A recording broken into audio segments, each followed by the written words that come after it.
Afternoon. Good afternoon and welcome to our Diversity, Equity, Inclusion Lunch and Learn. This is, I think, our third in a series, and we have one more after this. So we appreciate you signing up and coming out to this because we want to take every opportunity that we can learn a little something at each one of these lunch and learns in this arena to help both us internally and then also us externally. So thanks for coming. My name once again is Napoleon Bell. I'm the Director of Diversity, Equity, and Inclusion here at the Court of Common Pleas General Division.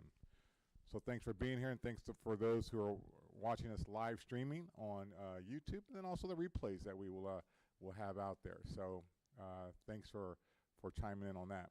So we're really excited about our presenter today and our topic today. Our topic being neurodiversity and working with neurodivergent individuals. And we will have opportunity for questions and answers after her presentation, and we will make sure that we get all those questions answered. But hopefully you will leave here learning a little more about yourself and about others here at the court, and also those that come through the door. So it is my pleasure to introduce Professor Catherine Silver Kelly. She's a clinical professor at The Ohio State University Moritz College of Law. She writes and presents regularly on topics including neurodiversity, law school pedagogy, and high-stakes testing at Moritz. Professor Kelly Catherine founded and led the academic support program for 10 years and teaches legal writing. So she recently returned to Ohio from Las Vegas. Well, I can't believe you did that, but you must like the cold, where she spent a year as a distinguished visiting professor of legal process at UNLV Boyd School of Law. So I'd like to take this time to introduce Professor Kelly. Professor. Thank you. I'm on. Yes, I'm on. Yes, I hope. Okay, so before I start, I do need to read a statement of compliance with current state law. Current state law includes broad prohibitions on diversity, equity, and inclusion at state institutions of higher education.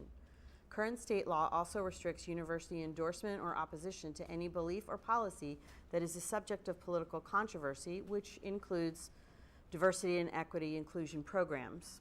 It does not restrict the freedom of faculty to teach, conduct research, describe their scholarship or research, publish scholarship or research, or share their academic or scholarly expertise.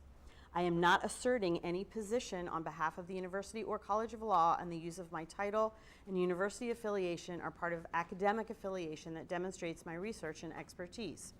I do use terms and phrases that initially may appear to be in non-compliance with current state law. However, the terms and phrases are the most accurate and appropriate, and I use them with proper context for what they mean. Okay, let's get started. That's the pre to the pre. I like to start presentations about neurodiversity by disclosing that I am neurodivergent. Neurodivergent is not why I'm an expert, but it is consistent with the principle that I have up here of nothing about us without us, which is used often in the disability community, but I think it applies to a lot of communities, and we should not discuss or make decisions about a particular group without direct participation of members from that, of that group. And so I also disclose that it is, it's a vulnerability. I'll talk more in several minutes about masking and fitting in and typical structures. And when someone discloses that or says that, I will say it's hard. Like if I have my heart rate on, it definitely elevates because I know that there is judging. And we do that not just about neurodiversity. I'm here talking about that. That's my expertise. But I want us to be curious. Let's see. Got a step. Hold on. There we go. So I have a roadmap up here, and this is also, I will make sure that I leave I share the PowerPoint with Mr. Bell so that you all can use it as a resource. And I have that so you can see where we're going. I'm not going to read it out loud, but I want to point out that I have optional. So I am a teacher at heart, and so I'm always going to overplan because I never know how things are going to go. And there might be There's typically questions about different strategies and specifics, so I'm including some slides on that so I don't just talk without there being some type of visual resource to attach to. Or if you look at this later and you just want to look at it on your own, which that would be great, I want to have those resources available. Okay, so now. The theme of the presentation is I stole from Ted Lasso. If you have watched it, I don't expect that people have, but I stole it from that TV show, Curious, Not Judgmental. Because human beings, so we think that we're curious, and I say we, I'm not just saying pointing fingers. We as human beings think that we are curious, but we are more likely to be judgmental. Because we have cognitive biases. Our brains are often overconfident that we can reach a reasonable conclusion with very little information. We don't realize that we only have a little bit of information, and we think we have all the information. We don't. It's easier to look for outcomes that we want based on what we know, or if something isn't working, we keep using the same variables, and then we go, well, it's somebody else's problem. It's confirmation bias, right? What outcome do I want that I'm going to make that outcome happen, even if it's an inaccurate one. And these quick judgments, it's a natural process, right? I'm going to talk about how I do it. We all do it. So it's important to acknowledge that we do this, and when is it better, right? Sometimes we have to it's called a heuristic. Sometimes we have to. Our brains can't process everything all the time, so sometimes we need to. But sometimes it's better to just pause and ask ourselves, what do I know? What is this knowledge based on? Right? When it comes to neurodiversity, am I equating excellence with uniformity? Because somebody does something differently, are they less capable, right? Because it's different from how I do it or how I think it's supposed to be done. And I say all of this knowing full well it is not fun to examine systems and structures. I don't want to be wrong. I like to be right all the time. I don't know people who like to be wrong all the time. And I talk with my students about, and we know this, right? We learn by making mistakes. And everyone's like, yes, but I would prefer other people to make mistakes. I would prefer not to fail, right? I mean, I don't like to fail. I do not, right? And so knowing that and really being honest with ourselves, like it is uncomfortable. It takes effort, but I was like, oh, that's why folks are here. I'm always happy if one person shows up. And so we're going to be curious, and I'm going to say, I want y'all to be a little uncomfortable, because that means you're learning a little bit. If we're always comfortable all the time, nothing ever changes. Maybe you want that. I hope not. But so we're going to be curious, and we're going to get some foundational concepts about neurodiversity. And so neurodiversity. And I like to read this because I want to make sure I get the definitions precise and correct. There are infinite neurological variations in the human mind. Right? We have biological differences that exist. We know this next part. People experience and interact with the world in really different ways. A person is not neurodiverse. A person is neurotypical or neurodivergent. Neurotypical is someone whose neurological functions, your brain functions, align with what is considered standard. Neurodivergent, and neurodivergent sometimes sounds like it's bad because divergent sounds bad. I'm reclaiming that. No, it's not. It is different. Individuals with differences in brain functions and behavioral traits compared to someone who's neurotypical. Neurodivergent is a non-medical term. And what that means, it doesn't mean it's not real, okay? It means that you're not diagnosed as neurodivergent. It is an umbrella term that captures a lot of different diagnoses, conditions, disabilities. I'm going to show you some of those, okay? And I am well aware that this is not an umbrella, okay? Neurodivergent is an umbrella. I spent way too long trying to put an umbrella and making this visible that you could actually see the different examples, and I had to give up. I'm not going to read these out loud. I'm also not going to go through all of these because that, quite frankly, would be boring. I share these so that we see that how diverse it is to be neurodivergent. And if people have questions about some of these, because some are like, oh, I know what ADHD is. I've heard of autism spectrum disorder, but you might not know things like dyspraxia, dysgraphia. In the Q&A session, I am happy to talk about more what these are and why they fall into this group of being neurodivergent. 2 points that I want to make is that a neurodivergent person is not a problem to be solved, period. Okay, it's not a less than, it's not a better than. And it's also not a monolith. Okay, if you've met one person with ADHD, you've met one person with ADHD. If you've met one person with autism, one person. Okay, so I say, oh, I'm neurodivergent, but I can't represent everyone. I can be a representative, right? And a lot of the things that I'm saying about neurodiversity apply. I'm going to use one of my favorite phrases, intersectionality, right? And so making these connections and seeing that we don't have to silo everything all of the time. But one way to start understanding what a neurodivergent person is through executive function. Okay, again, I'm not going to read all of this, but executive function, we all have, it's a set of these 8 skills. And our brain, I don't want to say all neurotypical people. It is common for neurotypical people to for all of these to be automated. It is a common denominator. I like to use the phrase common denominator for a neurodivergent person to have deficits. It's sometimes referred to as executive dysfunction or executive function deficit. Okay, at least 80% of neurodivergent people have executive dysfunction. Okay, it doesn't mean that 80% don't have any of these things, right? Or somebody with autism has 2 of them and somebody with ADHD has a different 2, okay? It means that you might have 1 or 2 or 3, and I feel like it's always like, obviously, clearly, I have ADHD.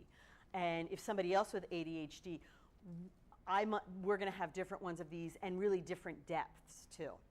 Okay, so like I think of it as super fun. I think of it as an ice cream sundae bar because I like ice cream, right? There are certain things that we're going to be typical on an ice cream sundae bar, right? And so if you're like, well, I like broccoli on mine. Okay, fine, no, right? You know what I mean. You're not going to see broccoli or asparagus on an ice cream sundae bar. It's not typical, okay? It's not in that scope of reasonableness. Okay, but let's say ADHD is vanilla ice cream. I might have on mine, right, marshmallow and chocolate sauce and strawberries, but somebody else with ADHD might have a lot of marshmallow and a little bit of caramel and 1 strawberry. Okay, just trying to get that example, that concrete example of all of the differences within these executive functions. And I should have done this like one motion. But I want to talk about a couple of these to make sure that we understand what this is and what it means. So I'm going to start with emotional and impulse control, and I don't like the word control. I think a more accurate way to describe it is regulation, because it's not a lack of control. So emotional regulation, it's not about having a temper tantrum, okay? Especially not just people who were adults working in this building, but the people that we serve. I mean, if there are children, that is a different situation, right? There's a reason that it's like, please don't bring your children into the courtroom because they might have a temper tantrum, and can we blame them, right? But it is this regulation, right? It's internally going to an extreme, right? Sometimes all the time. A student described it to me, their experience is feeling like they're in a whirlpool and they have to pay attention. They're constantly regulating, telling, keeping calm. doing things to keep their emotions like this. It's not that you can never go up and down, but neurodiversity is like this, where neurotypical tends to be an easy wave on an ocean, okay? For impulse regulation, okay, it's not impulsive jumping off a cliff, okay? It is internal. It shows up internally. So if you are neurodivergent, I might be describing you, I'm not trying to diagnose you. Sometimes I can see people like they're identifying themselves here. That's a good thing, right? Overthinking, I'm like, oh, this is like my number one skill, overthinking. Ruminating, anxiety, singing the same song or a verse of a song over and over. That's also called stimming. I say that if you do that, you're fine. It's great. I'm like, oh, I do it. I just have to make sure I am doing it by myself, or I tell my husband, hey, you can ignore me. I'm just doing my song here. I'm talking to the dog. It's fine. Having a constant internal monologue. This will manifest externally, okay? And you'll see me doing it. It's not that, I'm like, oh, I try not to, and I'm going to talk about masking in a minute. Subtle fidgeting, as I'm like, let me stand without here doing that. Swaying, nail biting, constantly needing to touch or move your body. And I say all of these things, I'm like, I'm going to try not to do it, okay? These are not nervous habits, okay? This is how you are regulating, or how the neurodivergent person is regulating. So it's okay. Like, I'm going to do it. I'm not going to bite my nails. I'm not going to do that publicly. I don't do that. But if you're noticing that of somebody, they're regulating. And to ask somebody to stop doing that, how are they supposed to regulate? And I'm not trying to challenge people, but I'm also a lawyer, and I'm kind of counter-arguing as I'm thinking about, well, what are these counter-arguments? Well, it's distracting to me. I'm like, okay, so what about me? So it can't be distracting to you, but it has to be distracting to me. So how do I regulate, right? So, and I want us to, and finding that balance, right? I don't want to be preachy. I don't want to be shaming. I'm not pointing fingers. I use a lot of first person because I'm including myself for all the good, the bad, the ugly, all of these things. And like, I'm not perfect. Nobody is. And thinking about what our expectations are. Okay, I want to talk also, I'm going to move to working memory. So I love brains. I love brain science. It's amazing. Our memories are amazing. They're infinite, even though we're like, I forget things. No, our brains are awesome. We think we forget. It's in there. We just have to know how to find it. And the example I like to use with that, you don't need to do this right now, but maybe you will. If you think back, I'll use myself as an example because I'm old. I was told last night how old I am. I am old. That back when I was in, I don't know, we called it junior high then, I had my friends and I'm going to definitely out myself, the movie Grease, which was quite scandalous back in the day, and we loved that soundtrack. And we sang all the songs on a record player, and we made up dances. It was fantastic. If you asked me right now to start singing the song, I can't. But you can be sure I'm not going to be that old. When that song comes on my Spotify playlist, not just the radio, by that first chorus, right? I'm singing. I can do the motions too. You can too, right? That's what I'm talking about. Our brains are amazing. Our memories are amazing. That's our long-term memory. When we have that context, we can do it. Now, our working memory is not short-term, but it's like a file folder. It's finite. Okay, the file folders can only hold so much. Okay, and it holds information for us so we can do complex tasks. And there's two components of how our working memories work. We activate prior knowledge, and then we connect it to new knowledge. And being able to do this continually frees up the working memory so we can continue to do our jobs, think hard. we have more load and capacity. We form what's called schema. I think of them like spider webs rather than, some of these like terms, if it's a scientific or an academic term, I will make that clear. If it's something I've made up, I will also say that, because I don't want people like, if you're gonna, I use it for understanding. I think of it as a spider web versus what I call an island of information, right? Little separate islands. We don't want that. We can't, it's too hard.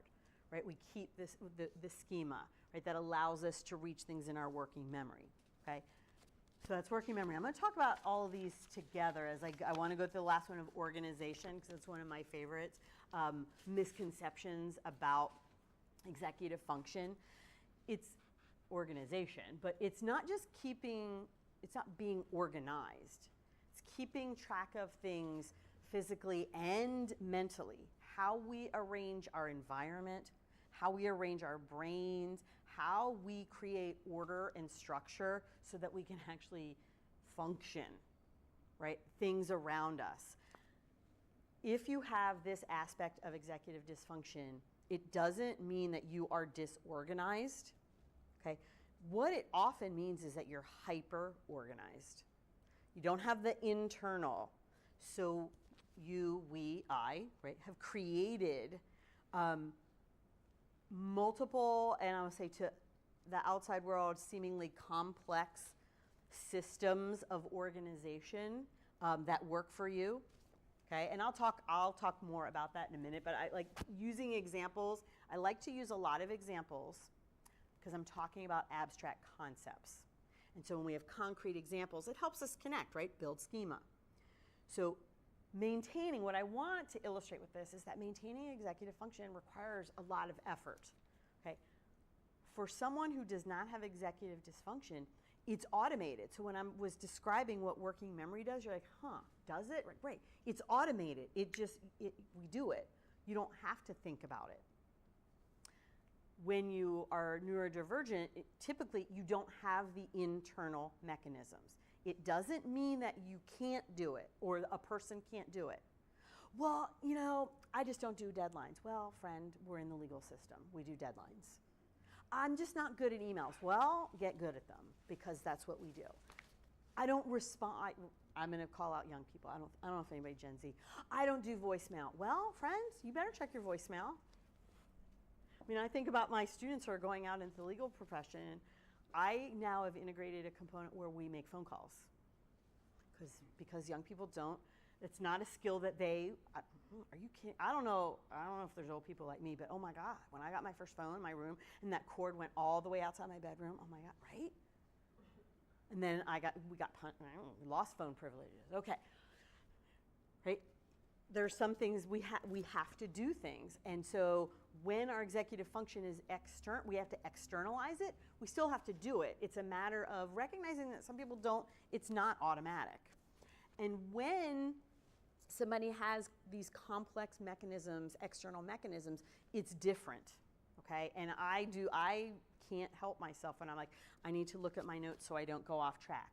I'm always explaining what I'm doing, why I'm doing it, because I know it's weird and I'm preempting somebody. When something's weird, it stands out. And neurodivergent people don't want to stand out. Neurodivergent people have already been shamed for it.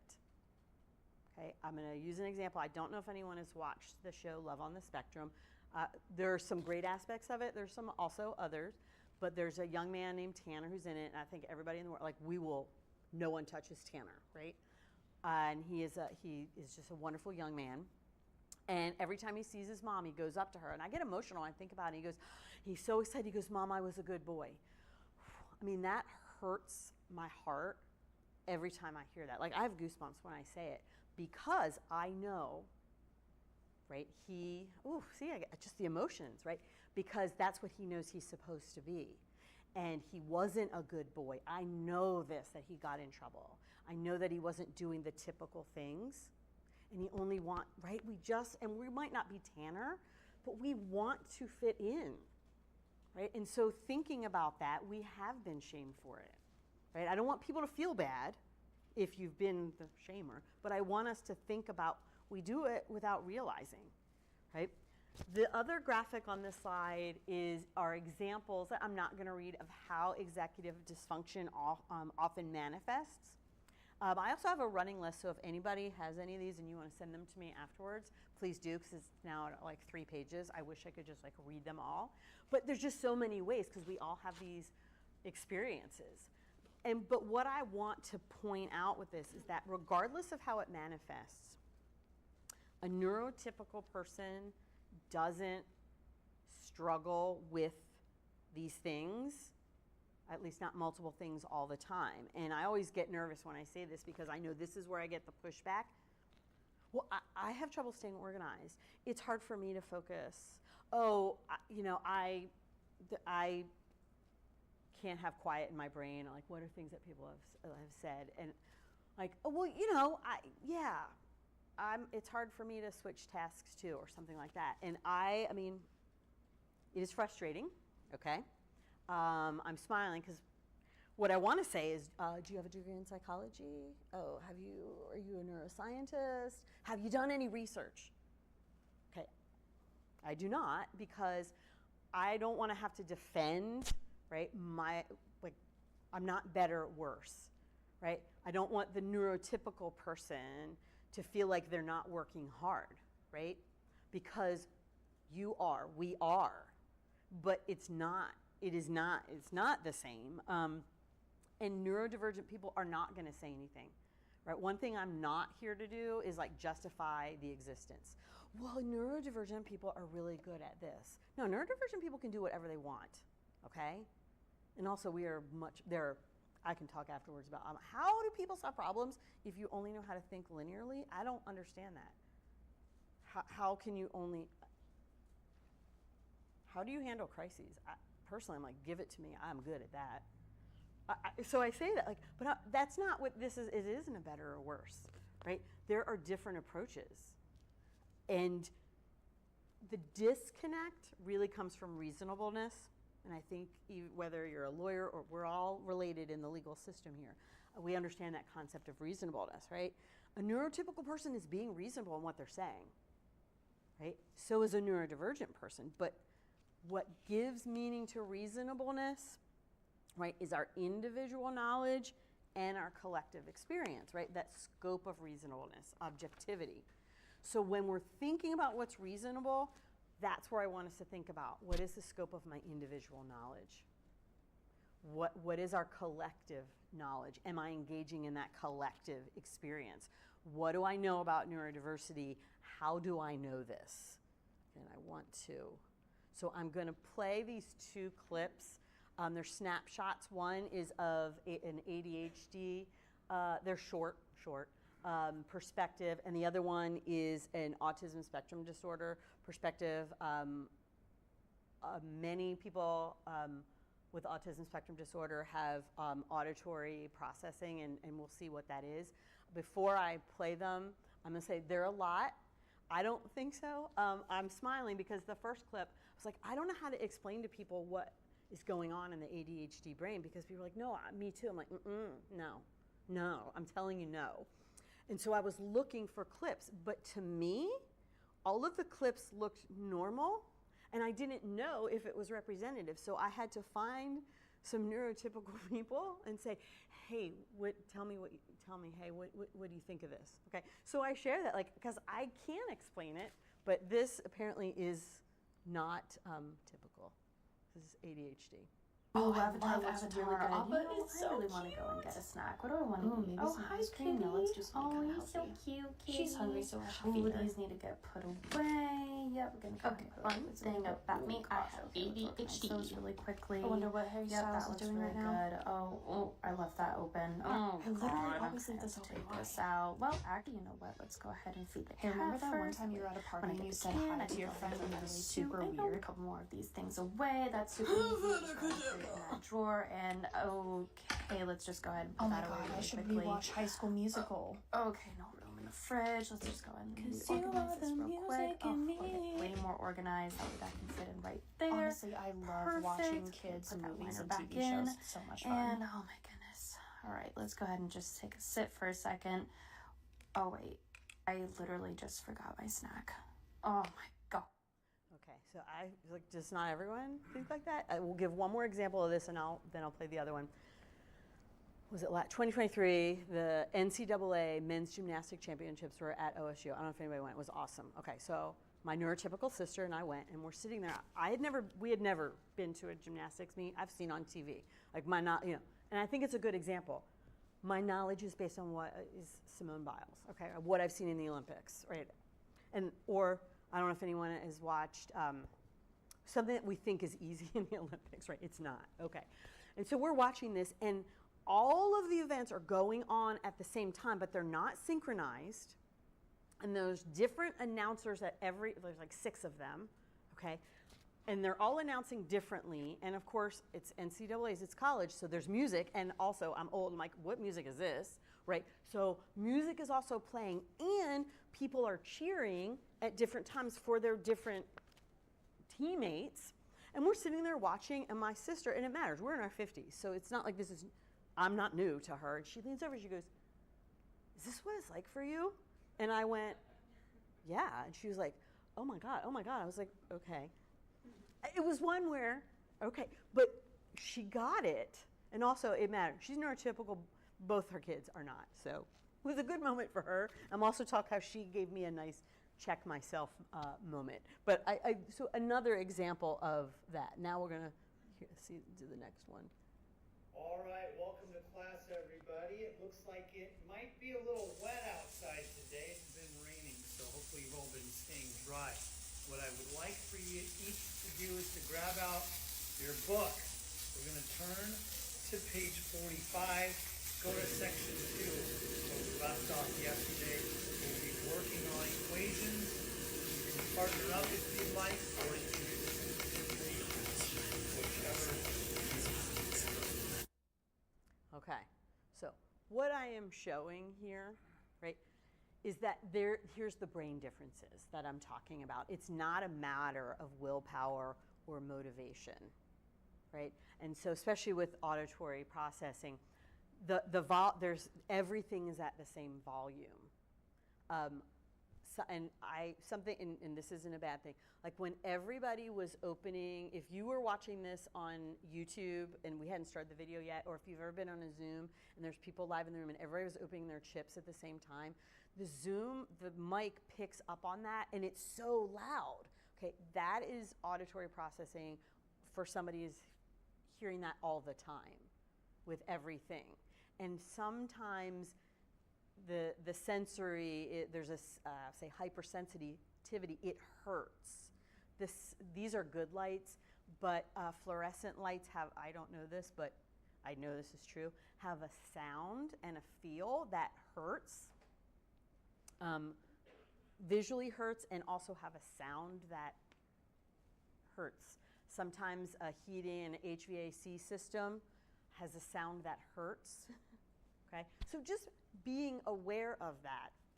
I think that goes with letting people sit where they want to sit, although I was like, please don't sit in this front row that close to me, right? But let's let people can sit where they need to sit, or if someone sits down and they come into a courtroom or they come to us and then they need to move, yeah, because I didn't know that whatever, the sound of whatever hurts, right?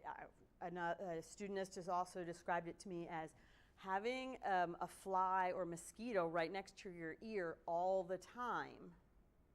You can't do anything about it, but you have to focus. Okay, just acknowledging and understanding, what that is, what is that? Sorry. Let's go on to the next one. Okay, so I have this up here kind of as a placeholder. So I like to show what individual, how people, go on Reddit into the neurodiversity Reddit subreddit, but just where people feel safe to share things or say things. Sometimes it's not good when we feel really anonymous online, but sharing what it feels like, and then you find somebody else that also gets it. I think that we experience that in a lot of different aspects of our life, and it's no different with neurodiversity and neurodivergent people. The neurotypical brain, and I have to read this because I don't understand it. I can say it though. The neurotypical brain has an internal self-direction towards a future goal. the ability to look ahead and organize thoughts and actions to get there. There is an internal cue to do. Okay, I don't have this, and that's why I read it. The neurodivergent brain can do all of the things, but there's no internal cue. So we create, as I talked about, the external mechanisms. Now, when I talk about the internal cue with neurodivergent people, individuals, they're like, what? What do you mean? I'm like, I don't know. I don't understand. I just know that apparently there is one. Like, well, how? And here's the thing. If I were to ask a neurotypical person, like, what is this internal cue? You can't answer. You don't know, because it's internalized. You're like, I don't know. I just like write it on my calendar. I'm like, but how? Like, how do you know what to write on your calendar, to look at your calendar? How do you know when to do it, how to do it? I don't know. I just do it. Right? It's internalized. And so you can't, the neurotypical person can't explain something that is automated, and the neurodivergent person can't make it automated. It's just, our brains operate differently. And when I first learned about executive dysfunction, I was like, oh, I don't have this. I'm in the minority. I don't have executive dysfunction. And I'm laughing because I'm about to talk about my sister, who was like, is this what your brain is like? And I said to her, hey, executive dysfunction, I don't have it. And she laughed, as only a sister can do, right? Laughed at me, and I was like, what do you mean? I'm really good at my job. I'm super organized. All these good things. And she was like, okay. And she just, all of the things that I do to check me, okay? Not a negative, bad. And these are just some of the things that I do, my external mechanisms. Again, I like to show examples. And the reason that I'm sharing this, right, is because I was totally judging. And it was this check moment for me where I was like, oh, I'm organized because I've created these complex external mechanisms to make myself organized. And oh, I have also been judging other people like, well, I'm neurodivergent and I can do it, why can't you? I absolutely had to catch myself. And so I like to share that. And I do. I'm not going to pretend that I don't judge people. I'm like, what are you wearing? Okay. We all do it, okay? But sometimes we've got to be like that. I'm not going to defend that. I'm not going to find an excuse to make that okay. That I am like, well, I do it, why can't you? That's where I draw the line, and that's why I share it. And so working on not being judgmental, because we want to fit in, right? And I like to use, I hope that I can use these scenes from the Barbie movie for several more years, because I think it represents so much. I don't know if anybody saw the Barbie movie. It was like this empowering, inclusive, feel great movie. And in that was Weird Barbie. She does not fit in. She's Weird Barbie.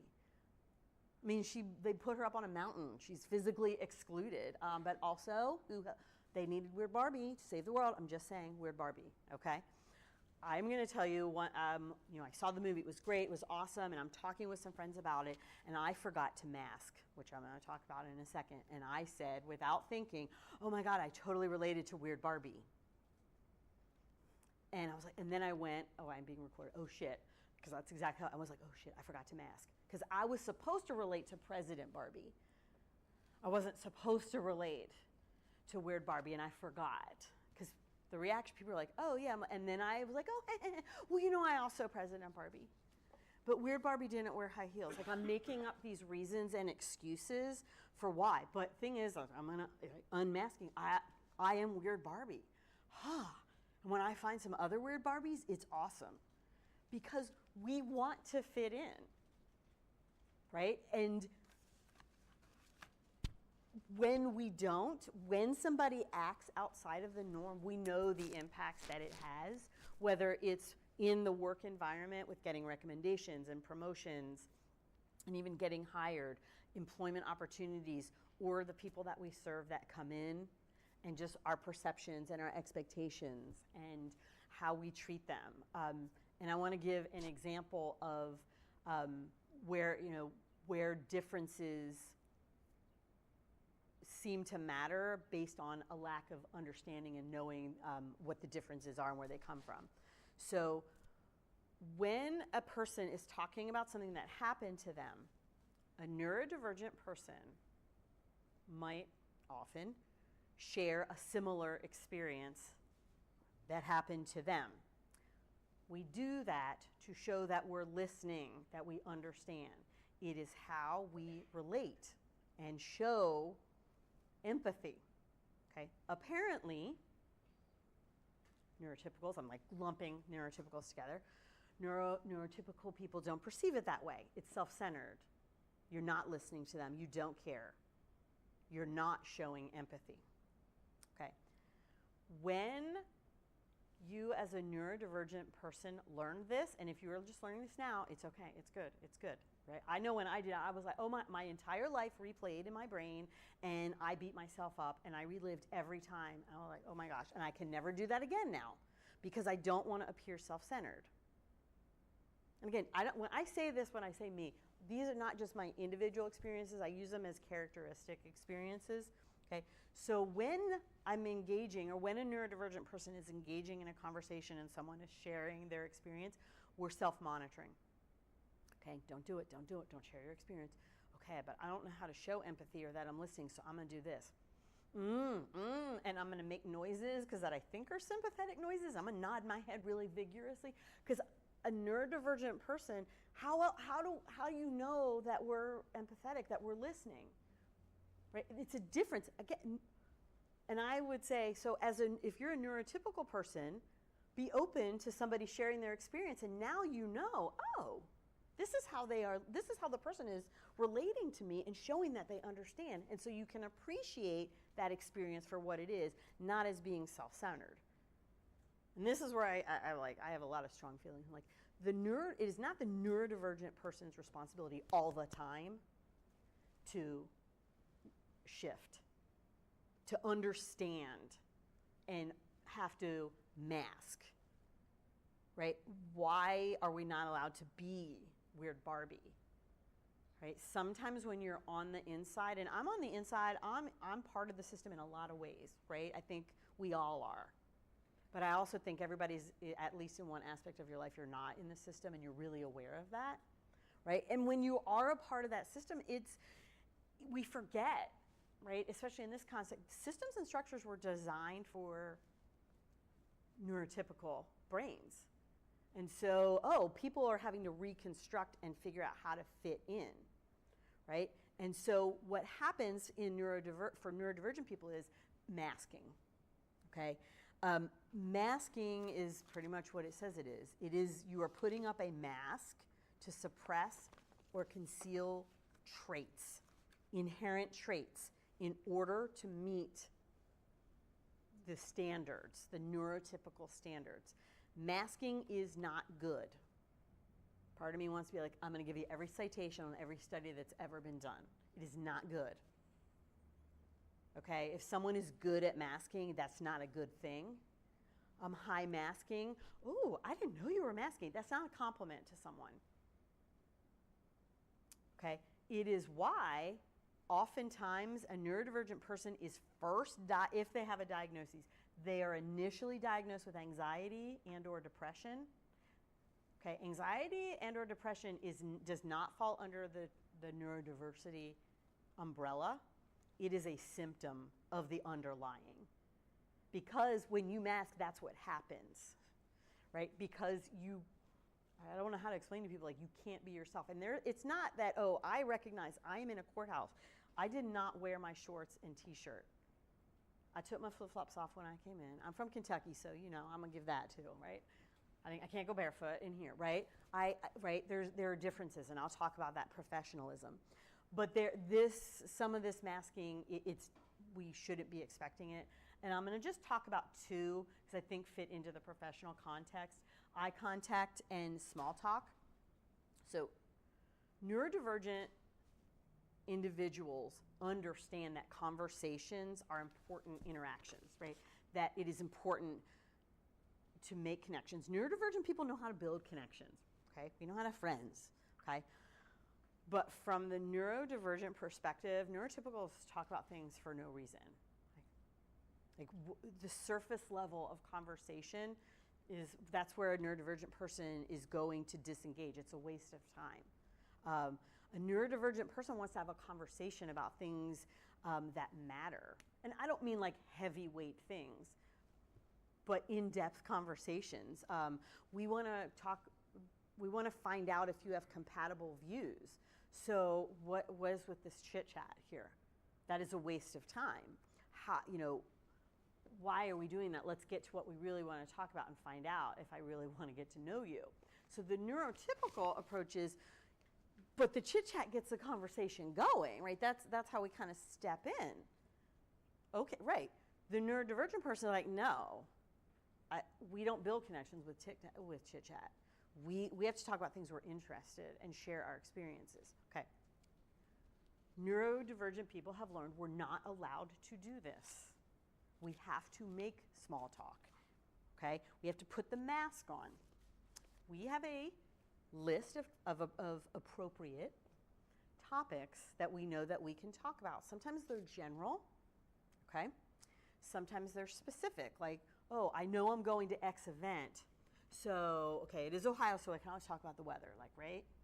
Okay, can always talk about that. Oh, it's getting to be the fall. I can always talk about OSU football, right?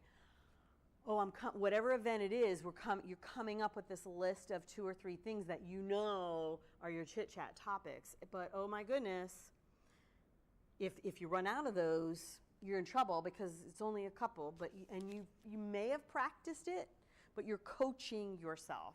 And to make sure you're self-monitoring, and also you're coaching yourself and you don't even know, because it's like me trying to coach myself to go play in the NFL or something. I don't know anything about that, but I'm trying to coach myself to get ready for it, right? And we're keeping this inner monologue going. So I know here are the things I can talk about. I also have my list of things, I know I can't talk about. If you are neurodivergent, and I'm just going to use the term special interest, you know what I'm talking about. I can't explain it to people who are not neurodivergent. The best way I can do it is, so I did just spend the academic year in Las Vegas, and it was awesome, and I did not miss the winter at all. Y'all, it never got below 50. I was walking around in shorts every day, and people are like freezing. I'm like, oh, this is fantastic. Okay, so I know that I can talk about some surface things. I can say, oh my God, Las Vegas, it was great. Las Vegas itself is the same population as Columbus. Okay, right, I gotta stop there. I cannot go into, I won't go into all the other things, but that in-depth, the special interest that I wanna talk about, because that's weird. And if you wanna hear about that, we can talk about that, right? Wanna talk about eye contact. Neurotypicals think that eye contact is important. I honestly do not know why. In fact, in some circumstances, a lack of eye contact is, dishonest, right? It's shifty. Okay.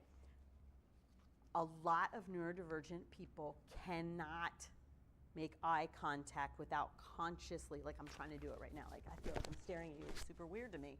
Why? Why is that typical? Why? I don't know. Isn't that weird? Apparently not, right? We are consciously telling ourselves to do it. When, so I taught high school. I was a high school teacher for 10 years before I went to law school. It's important. So I'm doing my student teaching, constantly got feedback saying, you need to make eye contact. So I tried my best. It was always the thing that I could not do. And so when I talk, I actually prefer to just kind of stare up there. I can hold a steady look back there instead of, I really prefer to just go everywhere. And I can't. But so I kind of, several years ago, I'm like, I can't, I stopped. So I stopped, and it was like awesome for me. But what I noticed in my classroom, so I'm, not making eye contact, and students were like this, kept looking behind because they thought I was looking at something at the back of the room.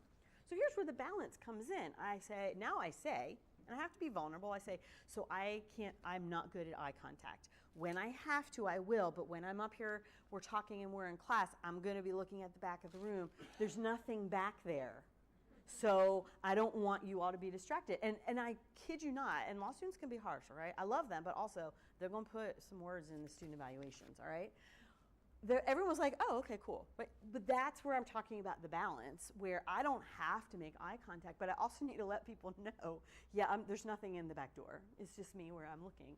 And when I need to, I will. And I think that students are they are forgiving, not forgiving. They're accepting. They know that it's something that I can't do. And so they are not judging me. They understand that I can't do it.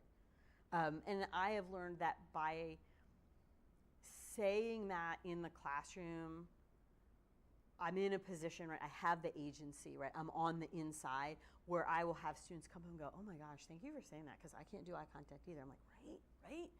Like, come into my office and we'll talk and not have eye contact, right? Come into my office and we'll just swap stories and experience and no one will judge us, right? So sometimes if you have that agency to do it, I'm not, because everybody's not going to out themselves, right? And we can't ask that. And that brings us to this, thinking about what is important, when is important, and what is professionalism. How we have to, I don't want to say balance, but coexist. It is a gatekeeping mechanism designed to maintain the status quo. It is also about showing respect for institutions, especially legal institution. And we can't have, it's not an or a but, it's an and knowing that they both exist and not discounting one or the other. Right? Again, I'm not showing up here in shorts and a tank top, and talking about students with, you don't get to do what you want to do whenever you want to do it just because, right? And well, you don't get to work at home every day just because you want to. Right? Let's talk about let's balancing with that professionalism, and we need to be realistic about how we use that and how in a good way and a negative way. What I know to be true is that we tend to be more skeptical and distrusting of individuals who have low needs than we are of individuals who have high needs. Now, I say that. In no way do I think that we as I'm going to just say society and the world are doing a good job with accessibility or accommodations. And I'm going to say one exception. I don't know if anyone has been to Vegas in the casinos. Oh my gosh, it is the most accessible place I have ever seen. I mean, maybe I am going to say capitalism. I don't know. It is absolutely the most accessible place I've ever seen. Because I am always thinking about accessibility, not just for myself, but in that broader realm. And I was like, wow, this is what a lot of money can do. Okay. A lot of money, and you want people to spend a lot of money? Wow. Okay, so that would be the one exception. But we tend to, if somebody, I'm on the board of directors for the Franklin County Board of Developmental Disabilities, and I am a Special Olympics coach. And sometimes people are like, oh, I'm like, yeah, no. I love all my athletes, but let me tell you, yeah, they try me sometimes, right? But I'm good. We are more accommodating, right? I am more believing, but also, no, they're full of it. I do have to tell the story because I think it just is everything about Special Olympics. Used to coach swimming, and one of my athletes who is a good swimmer, because it's not swim lessons, it's swim team, okay? He was pretending that he could not swim. So we had some high school students who were volunteering. It's a good move. I mean, he was pretending he could not swim. So the two lovely young high school women, swim team members, would help him. And I'm walking by and I look at him and he looks at me and I could see him like, don't screw this for me, coach. And I was like, Jared, okay, I say that. But immediately these young, I mean, I had to keep an eye because I was like, I got to draw a line here because when they see him in about 10 minutes execute a perfectly streamlined dive off the blocks, they're going to know. The jig will be up. But they're immediately, oh, okay. But if somebody has, like an invisible something, we don't believe it. Why don't you just get it done? Well, this is how we do it. And so I want us to think about that. And the last thing that I will talk about, I am watching my time, is one way that we can do that, I am going to say easily, is through communication and how we communicate. And so assessing what and how we say things and just our different modes of communication and providing content in a wide range. And I was just saying to Mr. Bell, this today is a perfect example of this wide range of access, right? I'm up here talking to people who could come in person live. People, I don't know if anybody's watching it, but there's the option to watch it live because you couldn't come here. And there's an option to watch the recording. Did it take some extra time? Yes. But that's not a cost in terms of a negative cost, right? It's an investment, right? Things cost. Nothing, right? I have an economics background. There's no such thing as a free lunch, okay? Opportunity cost, right? But we don't always have to think of it as a negative just because there is a cost associated with it, because everything does, right? So what are we getting out of what we're putting into it? And that's how we want to approach it. And so, and again, the not one-sided. I've tried to show examples of everybody doesn't have to do everything. It's not one person's responsibility. But being clear and expressive in your language. And this is something I wish I had like an entire workshop to talk about, because we often think that we are, and not just in the neurotypical space, right? In the law school space, we've abbreviated everything. Oh, you CALI'd that class. Oh, you go to lose. We're like, what does that mean, right?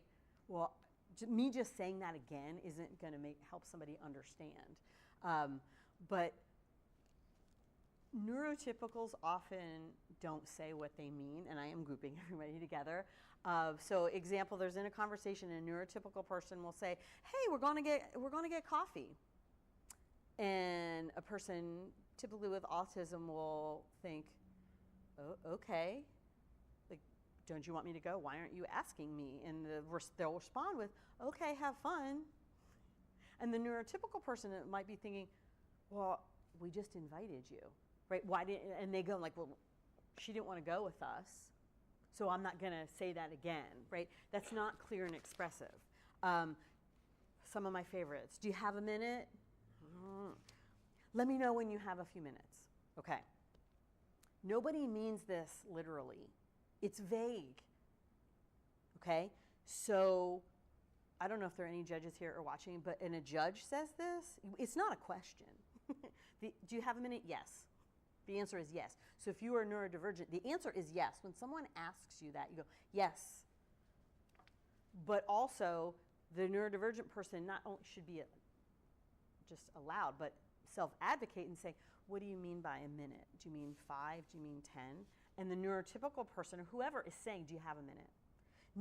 That's okay, right? Let me know when you have a minute. Okay. Super vague at every level. Okay, do you want me to let you know? When do you want me to let you know that? Do I need to let you know right now? Do I need to let you know tomorrow? And when do you need to know that I am available? Today, tomorrow, next week? And what do you mean by a minute? Right? At 3 levels of vagueness and a lack of clarity. So neurotypical, please don't say that. And if you do, right? It's okay if you do. Neurodivergent person, self-advocate and let that and accept that self-advocacy. Don't. Why didn't you know what I meant? I can't. I'm not going to say I grew up with a smart aleck father who would say we know what assuming does. I'm not going to, right? Okay? We don't assume things about people, so let's not. Minimizing, like the colloquialisms. Put things in writing. And this is both responsibility. If we are giving instructions to people or asking somebody to do something, put it in writing or create the opportunity for the person that you're asking, for them to put it in writing, right? Hey, why don't you write it down? Does anybody, you want to write this down? Right? That's not being, we're not treating people like children. I want you to write this down, right? That's an external cue, right? Not everybody has the internal cue.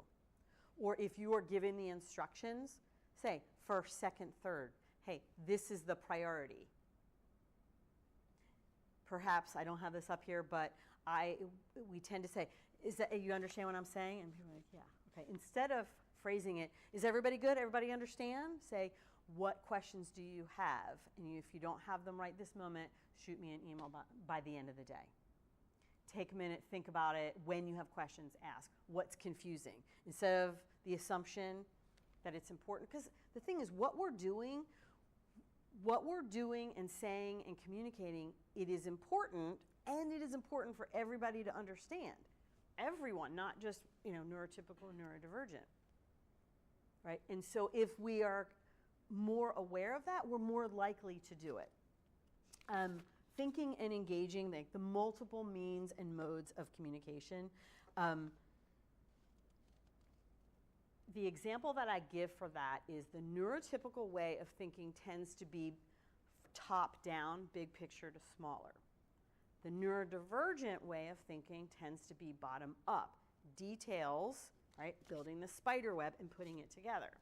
And sometimes that shows up as a neurodivergent person asks or wants to ask, and they've been shamed into not doing it, questions that seem like meaningless details.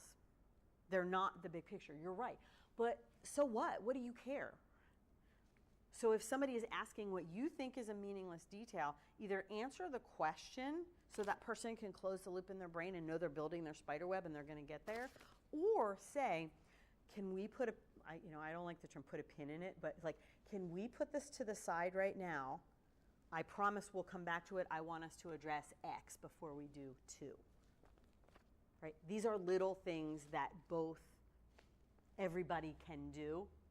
And really the last thing that I will say, and then I'm on my time, is we don't get to be nosy, okay? And I am super nosy. I mean, I'm like, oh, what's going on here, right? I want to know. And I think that's kind of human nature. When people say, I love when people say, I don't gossip. I'm like, oh, honey, yes, you do. That tells me you do. I don't gossip, but we're in a work environment. We are human beings. We do. Every entity has its own little beehive, okay? But we are not going to be nosy. We don't ask if somebody is neurodivergent, and we also don't assume it. I mean, we're not medical professionals, okay? Don't diagnose somebody in your head, okay? I don't. And I know a lot about this, and I am always like, nope, no, I'm checking myself on this, because I want to. I'm like, I think you are. No. I am constantly doing that, because we don't want to jump to that conclusion. And secondly, the person may very well have ADHD or have autism spectrum disorder, have OCD, okay? But they may not have been diagnosed, right? Or not know that they are, and you do not want to out them. And I'm always like, I don't know, people whine. Sometimes they're like, oh my gosh, I'm neurodivergent. It's a lot to process. And I'm always like, oh, I know people are gonna see themselves here, and they might not have seen this before. And it is a lot to process, because that person has been working really hard to not be weird Barbie, really hard to fit in.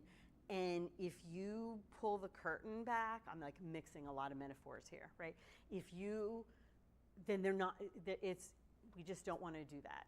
So, and I think we all recognize that. If somebody, and we don't expect people to disclose, there's a lot of people, there's no right answer about should I disclose or should I not, or should we expect it.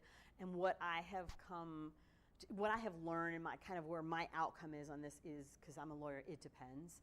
It really depends on the person, the organization, and where, because people are going to think about you differently.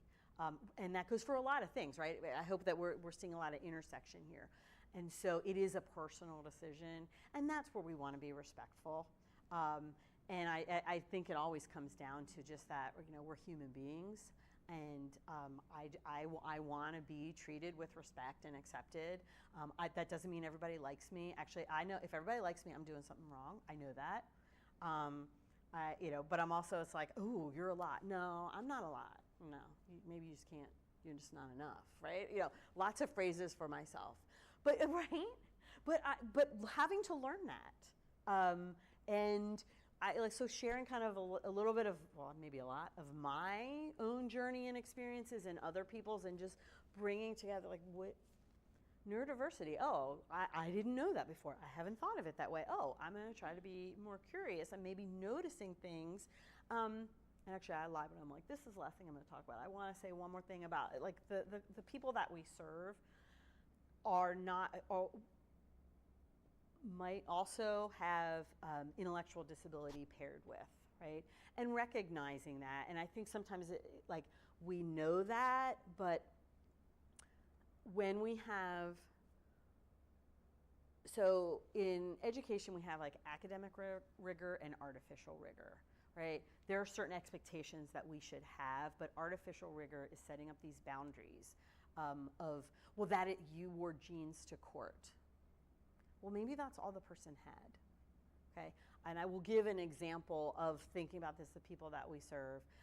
As I said, I coach Special Olympics, and someone made it clear last night that was old, one of the athletes, because I wasn't doing my phone right, and she just said, like, give it to me. And then she looked at me and she said, how old are you? Well, I didn't tell this to Miss Bell. She's like, you have gray hair, so I know you're old. I'm like, thank you, thank you, thank you. But the thing is, okay, that is okay for her to say that to me. I know that I'm not offended, right? But and so thinking about when that person says it, I'm not offended. I am old and also okay, right? And I want us to not, gatekeep that. I will give one more example. I coach a lot of sports, so soccer. And one of my athletes, he's playing, and I'm coaching. I'm like, yay, I'm saying names and doing all this and doing my coaching thing. And I see him getting like, I don't know, kind of pissed or whatever, shutting down. And then he walks off. I was like, what's going on? And he looks at me and he goes, you are a terrible coach. It's like, but I'm the awesomest coach. I brought Capri Sun and what? And I was like, okay, right? Again, right? And I've been working with this individual for years, and I know him. He is right. I was being a terrible coach. I had to give him a minute. First of all, it was not about me. I needed to like, whoa, okay. I needed to give him a minute, because for me to find out why was about me, not him, right? Give him a minute, and then I said, would you let me know when I can talk with you, because I want to know. I want to be a better coach. And he said, okay. And he let me know. And here's the thing. I was talking too much. Surprise. He said, you are yelling at me and I am trying to play. And I said, oh, I was trying to say good things to you. And he goes, I don't want you to do that. And I said, okay. And I said, we had to negotiate. I'm allowed to say 2 times. I'm allowed to talk to him 2 times when he's playing, because I have to be able to coach him. But I share that, okay? That's okay. He was right. And so if I had been offended, my feelings were hurt a little bit, right? But I'm like, it wasn't about me. If I'm offended by that without exploring it and being curious, then both of us were going to lose. And I don't say this, I am in no way perfect. I'm not sharing, I can share my examples because I'm always learning and getting better. And that's something that I learned, right? And I had also learned that I need to pay attention to his body language so that I can see when he's starting to shut down, because he doesn't always have the tools to manage that. And one time, several years ago, I'm laughing, he may have punched another athlete, maybe, okay? I'm laughing because I was like, yeah, that person was being kind of annoying, so okay, right? But he could only take so much. And so we had to learn how to pay attention, maybe get in some regulation there before, and help him manage tools for that, having his own tools, right, where he can say, move away from me, right? All of this is this learning experience, and it's not a cost, right? That time and effort at the end, I'm going to have this awesome soccer player, and I'm not going to be a terrible coach, and we're all going to have, I think a good experience. I'm smiling because I'm like, I don't know. I have to ask him if I'm still a terrible coach. So I've talked longer than I want to. I want to make time for questions, because the other slides are just specific strategies. So if anyone has them, and you can always email me after because I feel like people come up with questions later. But thank you all for having me. All right. Okay, questions. I'm going to do the Phil Donahue thing again, as you know. Phil Donahue, like just everybody. Yeah, those of you who don't know Phil Donahue, well, then sorry about your luck. Hey, Look it Phil up. Are there any questions to ask? Yes, no? Well, while you're thinking, when I wrote down when you had a slide up that had some words on it and to ask about. So what is dyspraxia Yes. and dyscalculia? Is that right? Is that what you guys remembered? Dyspraxia and dyscalculia. Yes, dyscalculia. Let me see if I can get back to that.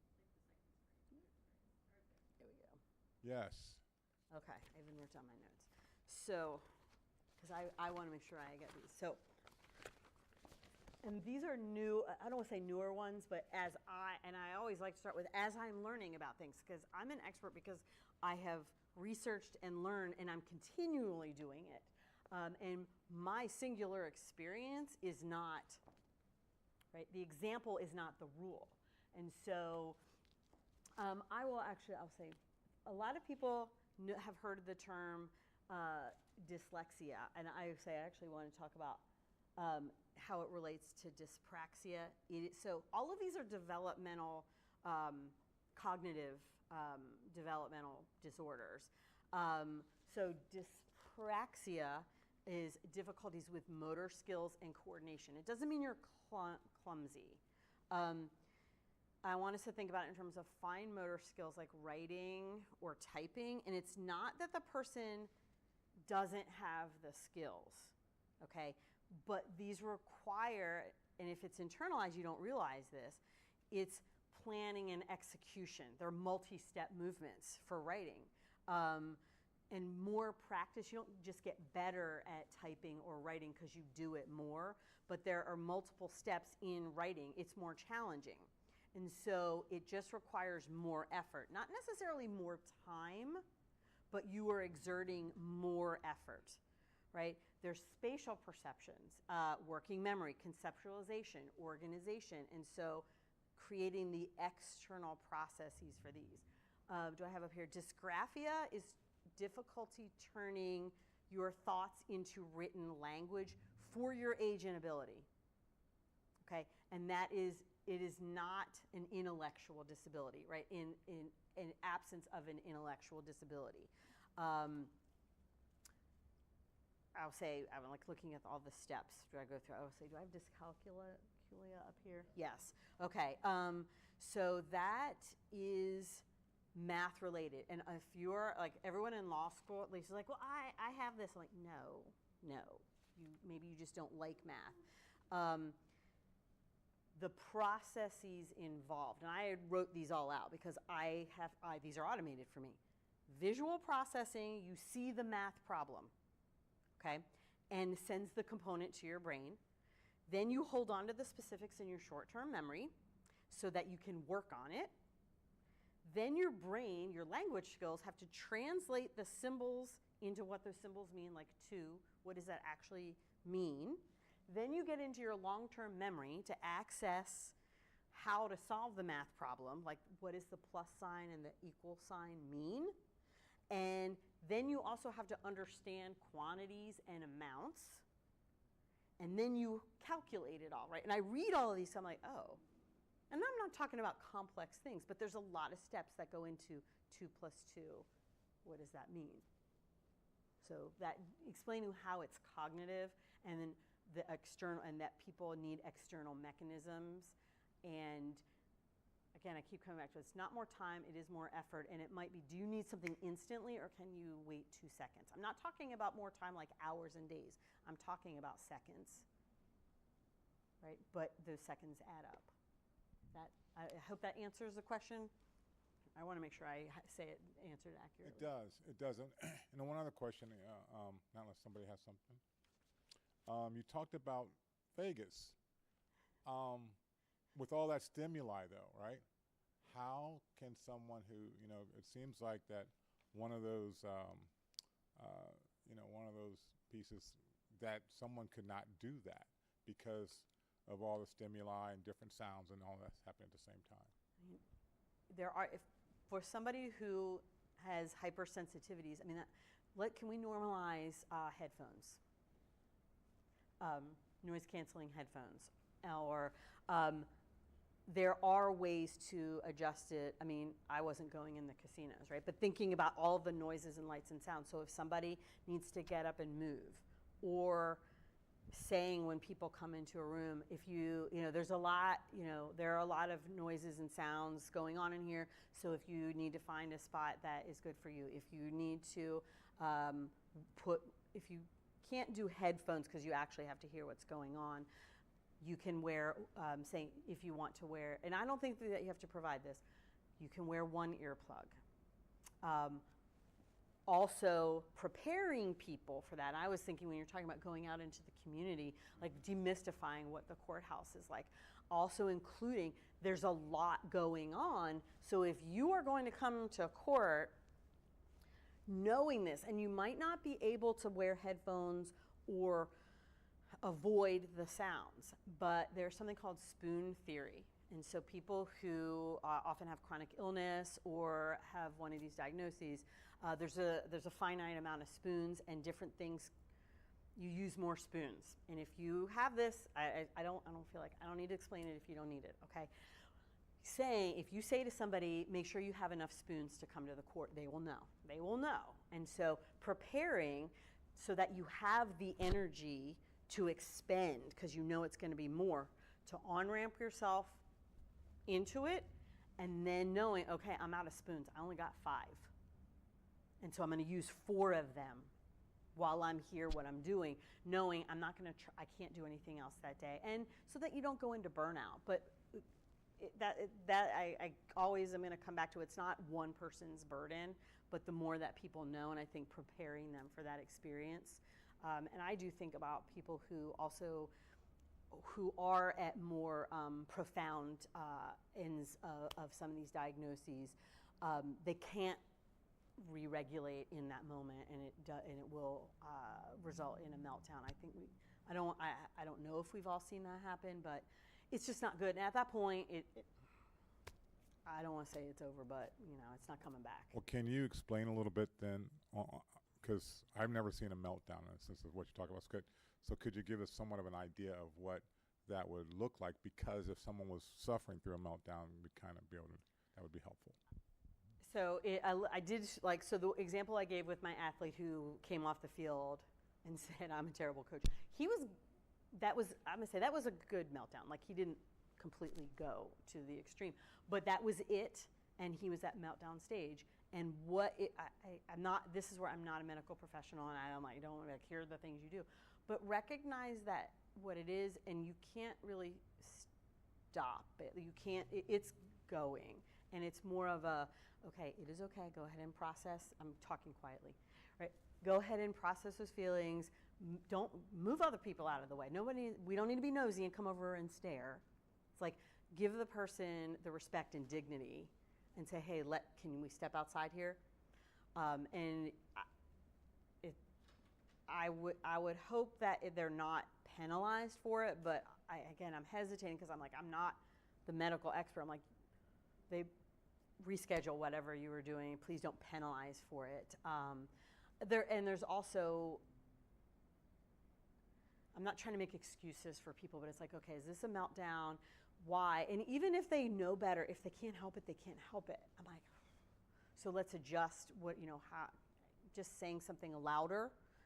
If someone doesn't, it's like if someone speaks a different language and you just speak louder, I'm not going to understand. I don't speak French, so you saying it slower or louder isn't going to help. We need to find a translator. But I think I'm not the expert on all of the roles in this building, but when I say support staff, I don't mean generally. I'm like, are there people who that's in terms of mental health and working with people with disabilities, use their expertise. I'm also going to say, like, I love that I'm here for this 90 minutes. I would work on I'm gonna really I don't want to say sell the work with Franklin County Board of Developmental Disabilities. What if I'm biased? I'm on the board. I will disclose that. But all of the support systems and structures, I would bring in self-advocates, right? Because it's not just developmental disability. There's a lot of overlap. Bring in, not just me, I am part of this community. Bring in, I can connect you with all of those self-advocates. Individuals will self-advocate. Hear wants, needs, let me tell you, the tech uses are phenomenal. And so doing that, so it's not just reacting to a meltdown, but let's not have the meltdown. And so if it does, it's more the outlier. And I would say, the last thing I'll say, I promise, right? I didn't plan this, so I'm like, okay, the brain's going everywhere. I don't have meltdowns, so I'm like, oh, these are things to do, but I want you to hear from the individual, and I want them to advocate. So if I have a meltdown, this is what I want you to do. And it doesn't have to be every single individual, but I don't, again, when we make decisions about groups of people, the people need to be involved in those decisions. So that's why I'm kind of like, I want you to talk with the individual, like, why, and what are things we can do to off-ramp that, to take a detour instead of hitting the wall. Yeah, I think that's definitely a future conversation that we can have here at some point. One last question. Because we are in the courts, are there specific policies or laws that have significantly impacted neurodivergent rights and inclusion? Yes, the ADA. I mean, that is the ADA. Ohio just celebrated its 35th anniversary.